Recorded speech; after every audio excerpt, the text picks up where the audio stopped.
Sa Game 1 ng playoffs laban sa Houston Rockets, maraming fans ang nakatuon kay LeBron James. At tama lang, siya ang leader, siya ang mukha ng team. Pero pagkatapos ng laro, may isang pahayag si Lakers legend na si James Worthy na nagbigay ng ibang perspective. Hindi lang si LeBron ang dapat bigyan ng credit, kundi ang mga players na tahimik lang pero malaki ang ambag.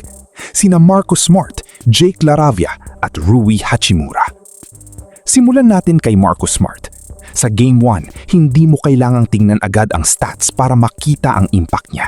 Makikita mo ito sa galaw niya, sa boses niya, sa leadership niya sa loob ng court. May isang clip pa nga na kumalat kung saan makikita siyang tuloy-tuloy sa pakikipag-usap sa teammates niya. Inaayos ang depensa, nagbibigay ng instructions. Ito yung klase ng player na nagsiset ng tone, lalo na sa playoffs kung saan bawat possession mahalaga. At laban sa Rockets na bata at mabilis, kailangan mo ng ganitong klaseng presence.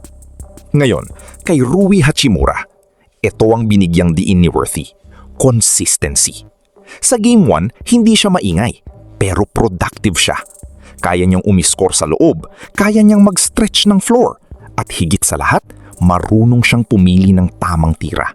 Hindi siya nagmamadali, hindi siya pilit. At yun ang dahilan kung bakit siya efficient. Dagdag pa dyan ang depensa niya. Kaya niyang makipagsabayan sa physicality ng Rockets. At sa playoffs, malaking bagay ang ganitong klaseng stability. Ngayon, si Jake LaRavia, hindi headline player, hindi superstar. Pero sa Game 1, ginawa niya ang trabaho niya. Energy plays, hustle, depensa. Yung mga loose ball, yung mga extra effort. Ito yung mga bagay na kadalasan hindi napapansin. Pero sila yung nagbibigay ng momentum sa team. At ito ang gustong ipunto ni Worthy. Hindi lang si LeBron ang dahilan kung bakit naging competitive ang Lakers sa Game 1, kundi ang suporta mula sa role players. Yung mga gumagawa ng maliliit na bagay na nagiging malaki ang epekto. Sa kabuuan, malinaw ang mensahe mula kay James Worthy.